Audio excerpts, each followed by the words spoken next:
Welcome dear students. Myself Dr. Vartika Jain, Assistant Professor in Department of Botany, Government Mira Girls College, Udaipur, would like to discuss today in this video about dimensions of ethnobotany. It's a part of Botany Paper 2nd, Unit 5th, BSc second year. Dimensions of ethnobotany अर्थात लोक वनस्पति विज्ञान के विविध आयामों का अध्ययन करना। हम किसी भी विषय का जब अध्ययन करते हैं तो हम देखते हैं कि उस विषय की परिधि कहाँ तक है, उसका स्कोप कहाँ तक है, उस विषय में किन किन अंतर विषयों पर हम स्टडी कर सकते हैं। तो किसी भी विषय के विविध आयामों की स्टडी करना उस विषय को अच्छे तरीके से समझने के लिए अत्यंत महत्वपूर्ण होता है। तो एथनोबॉटनी के भी विविध आयामों को हम यहाँ पर जरूर जानेंगे। लोक वनस्पति विज्ञान और लोक वनस्पति विज्ञान जैसा इस डायग्राम में आप देख रहे हैं कि ये इसके विभिन्न आयाम हैं।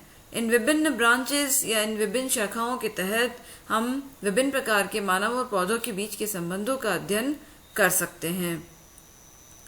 फॉर एग्जाम्पल, फर्स्ट आप देख रहे हैं लोक शैवाल विज्ञान अर्थात एथनोएल्गोलॉजी, अर्थात जब एल्गी का प्रयोग मानव अपने जीवन में विभिन्न प्रकार के जरूरतों को पूरा करने के लिए या कल्चरल यूजेस में कर रहा है तो उसे हम लोक शैवाल विज्ञान के तहत पढ़ते हैं। इसी तरीके से लोक कवक विज्ञान एथनोमाइकोलॉजी, जहाँ फंजाई को हम इस्तेमाल कर रहे हैं वहाँ उन सब प्रकार के संबंधों का अध्ययन लोक कवक विज्ञान हो गया।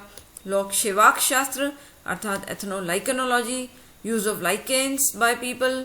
देन लोक ब्रायोफाइट विज्ञान, ब्रायोफाइट जो पौधे होते हैं जैसे रिक्शिया, मार्केशिया जो आपने फर्स्ट ईयर में पढ़े हैं, उन सभी का प्रयोग अगर हम कर रहे हैं, उन सब का संबंधों का अध्ययन लोक टेरिडोफाइट्स विज्ञान, टेरिडोफाइट पौधों का उपयोग कर रहे हैं। लोक पशु चिकित्सा अर्थात अपने पशुओं की चिकित्सा के लिए एथनोवेटनरी मेडिसिनल यूजेस के लिए किन्हीं पौधों का जब इस्तेमाल किया जा रहा है तो वो एक नई ब्रांच बना देता है लोक पशु चिकित्सा। लोक भेषज विज्ञान अर्थात एथनोफार्मेकोलॉजी, जिसमें हम जो लोगों के द्वारा बताया गया जो ज्ञान है उस ज्ञान का यूज करते हुए फार्मेकोलॉजी का प्रयोग करते हुए नई नई ड्रग्स की डिस्कवरी कर रहे हैं तो वो लोक भेषज विज्ञान कहलाता है। इसी प्रकार से लोक पादप प्रौद्योगिकी अर्थात एथनोफाइटोटेक्नोलॉजी, जिसे जहाँ पे बायोटेक्नोलॉजी के साथ में एथनोबॉटनिकल यूजेस को भी इस्तेमाल करते हुए एक नई टर्म को यूज किया गया है लोक पादप प्रौद्योगिकी।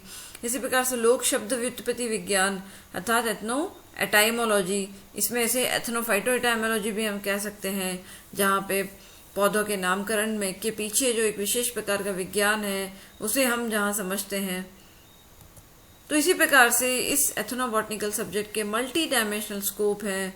एथनो मेडिसिन एक बहुत बड़ी ब्रांच है जहाँ पे ऐसे पौधे जिनका मेडिसिनल यूजेस हो रहा है लोगों के द्वारा, जिनको चिकित्सा के रूप में उपचार के रूप में इस्तेमाल लिया जा रहा है, उन पौधों को जब डॉक्यूमेंट किया जाता है वो एथनो मेडिसिन ब्रांच कहलाती है। एथनोवेटनरी की बात हमने अभी कर ही ली है। एथनोफार्मेकोलॉजी की भी हमने चर्चा की, जहां हम साइंटिफिकली हम जो एथनो मेडिसिन के लिए उपयोगी बताए गए पौधे हैं उनको साइंटिफिकली इवेल्युएट करते हैं और फार्मेकोलॉजिकल एप्लीकेशंस के द्वारा उसे ड्रग डेवलपमेंट करते हैं, तो एथनोफार्मेकोलॉजी साइंस कहलाती है। इसी तरीके से एथनोटॉक्सिकोलॉजी है, एथनो इकोलॉजी है, एथनो कॉस्मेटिक विज्ञान है। तो जैसे एथनो कॉस्मेटिक्स का तात्पर्य है कि लोक प्रसाधन विज्ञान की किस प्रकार के पौधों का प्रयोग अपने प्रसाधन के लिए लोग कर रहे हैं। देन ये सभी हमने पढ़ ही लिए हैं, एथनोएल्गोलॉजी, एथनोमाइकोलॉजी, एथनोलाइकेनोलॉजी, एथनोब्रायोलॉजी, एथनोटेरिडोलॉजी। देन एथनो एग्रीकल्चर, लोक कृषि यानी कृषि के लिए, खेती के लिए क्या विभिन्न प्रकार की टेक्निक्स लोगों के द्वारा इस्तेमाल की जा रही है। एथनो फॉरेस्ट्री, लोक वानिकी, फॉरेस्ट्री के जो विभिन्न आयाम हैं उन सब के अंदर लोगों का क्या ज्ञान यूज में आ रहा है।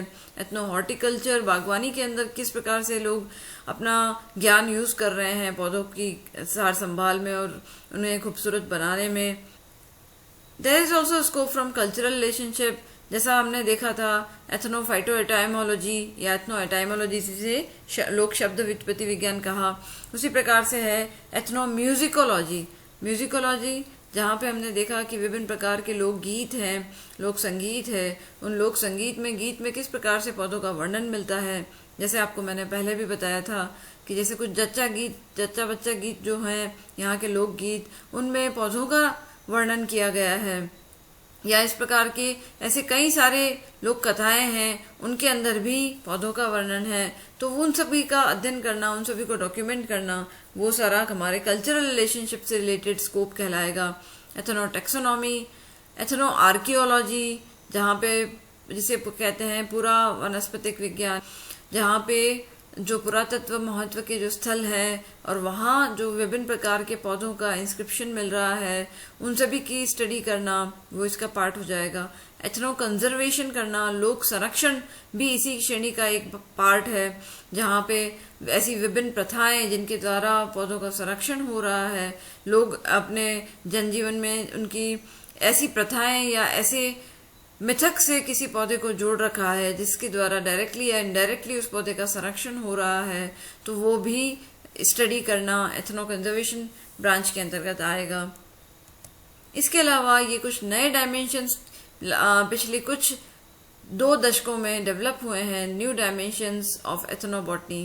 पहला है डिवाइन एथनोबॉटनी, जिसे दिव्य लोक वनस्पति विज्ञान भी हम कह सकते हैं, या पवित्र लोक वनस्पति विज्ञान भी हम कह सकते हैं।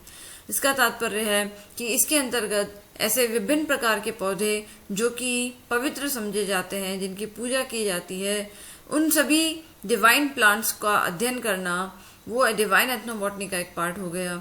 इसी प्रकार ऑब्जेक्टिव एथनोबॉटनी, रिसेंटली ये बड़ा ही इम्पॉर्टेंट और फेमस सिस्टम है एथनोबॉटनिकल स्टडीज के लिए, जहाँ पे ये कहा जाता है कि अगर आप सर्वे करने जा रहे हैं, तो आप सर्वे जब कर रहे हैं तो किसी एक पर्टिकुलर ऑब्जेक्टिव के लिए सर्वे कर रहे हैं, तो वो ऑब्जेक्टिव एथनोबॉटनी कहलाती है। फॉर एग्जाम्पल, आपने एक एरिया चूज किया कि उदयपुर के एक कोने में आपको एक रीजन में आपको जाना है और वहां के लोगों से आपको पौधों के मेडिसिनल यूजेस ही पूछने हैं, तो वह ऑब्जेक्टिव एथनोबॉटनी हो गया। या आप ये तय करते हैं, आपकी स्टडी का ऑब्जेक्टिव है कि हमें ऐसे पौधों के बारे में पता करना है जिन्हें पूजनीय माना जाता है, उनकी लिस्टिंग करनी है, तो that will be object of your study and that will be objective ethnobotany. इसी प्रकार से डायनेमिज्म इन एथनोबॉटनी, रिसेंटली ये बहुत ही हॉट टॉपिक है एथनोबॉटनिकल स्टडीज में, क्योंकि जिसे कहते हैं डायनेमिज्म से शब्द से आप वाकिफ होंगे, जिसका मतलब है चलायमानता या गतिमानता। डायनेमिज्म है अर्थात गति है। तो जब एथनोबॉटनी को अगर आप स्टडी करते हैं, एक पर्टिकुलर एरिया से मान लीजिए आपने लास्ट 25 ईयर्स पहले स्टडी किया, वहाँ जो पौधे और वहाँ के जो लोग थे उनके बीच के संबंधों का आपने अध्ययन किया, उसे डॉक्यूमेंट कर लिया, और जब आप नेक्स्ट 25 ईयर्स के बाद आप उसी सेम एरिया में वापस जाते हैं और वहाँ आप देखते हैं कि वहाँ पे जो कुछ नए पौधे आपको दिखाई दे रहे हैं, और उन नए पौधों का यूजेस जब आप रिकॉर्ड कर रहे हैं, वहाँ के लोग जो उसे यूज कर रहे हैं उसको रिकॉर्ड कर रहे हैं, तो आप देखेंगे that will be A dynamism. या ये भी हो सकता है कि पौधे तो वही पुराने वाले ही मिल रहे हैं, आपको कुछ पौधे पुराने ही मिल रहे हैं, परंतु उनके न्यू यूजेस डेवलप हो गए हैं लास्ट 25 ईयर्स में। लोगों ने अपने अनुभव के आधार पे उनसे नए यूजेस उनके रिकॉर्ड किए हैं, और उन सभी को जब हम डॉक्यूमेंट कर रहे हैं तो वो हमें डायनेमिज्म शो करेगा। एथनोबॉटनी एक स्टेटिक साइंस नहीं है, एक स्थिर साइंस नहीं है, क्योंकि ये निरंतर गतिमान है मनुष्यों के साथ, पौधों के साथ, उनकी विभिन्न क्रियाकलापों के साथ ये भी गतिमान रहता है। तो वो डायनेमिज्म को जब हम नोट कर रहे हैं, that is dynamism in ethnobotany. Cross cultural ethnobotany अर्थात 2 अलग अलग संस्कृतियों के बीच लोक वनस्पति विज्ञान का अध्ययन करना। फॉर एग्जाम्पल, अगर हम ये सोचें कि राजस्थान के अंदर जो जनजातियां रहती हैं, जो लोग रहते हैं, वो पौधों का प्रयोग किस प्रकार कर रहे हैं, और आसाम जो कि हमारे सुदूर नॉर्थ ईस्ट रीजन में इंडिया के आ गया है, वहाँ के आदिवासी लोग या वहाँ के जो जनजातियां, जो लोकल लोग हैं, वो पौधों का प्रयोग किस प्रकार से कर रहे हैं। या अगर राजस्थान और आसाम में कुछ कॉमन प्लांट्स उगते हैं, तो उन प्लांट्स का प्रयोग यहाँ के लोग किस रूप में कर रहे हैं और वहाँ के जो लोग हैं वो किस रूप में कर रहे हैं। इस प्रकार की क्रॉस कल्चरल एथनोबॉटनिकल स्टडीज भी की जा सकती हैं। या इवन ये भी कर सकते हैं, not only in the within the country, even हम inter country cross cultural ethnobotanical studies भी कर सकते हैं। तो इस प्रकार की संस्कृतियों का आदान प्रदान किस प्रकार से हुआ होगा, इसको समझने में भी ये हमें बहुत ही हेल्प करता है। क्वांटिटेटिव एथनोबॉटनी, क्वांटिटेटिव का तात्पर्य आप सभी जानते हैं, इसका तात्पर्य है क्वांटिटी अर्थात मात्रात्मक। यहाँ हम एथनोबॉटनिकल जब स्टडी करने जाएंगे तो हम कुछ स्टेटिस्टिक्स का प्रयोग करते हुए, कुछ गुणांकों का प्रयोग करते हुए जब हम एथनोबॉटनी की स्टडी करेंगे तो that will be quantitative ethnobotany. कि जैसे कि अगर हम किसी एक पर्टिकुलर एरिया में गए और वहां हमने देखा कि एक पौधे का प्रयोग, सेम यूज उसका 5 अलग अलग व्यक्तियों के द्वारा जब बताया गया है, तो वो उसको जब हम नोट कर लेते हैं, नेक्स्ट जो प्लांट बताया उसका प्रयोग क्या उन्हीं 5 व्यक्तियों ने किया है या नहीं, उन 5 में से खाली 2 व्यक्तियों ने ही उसका यूज बताया है, वही यूज बताया है, या बाकी व्यक्तियों ने उसका नया यूज बताया है।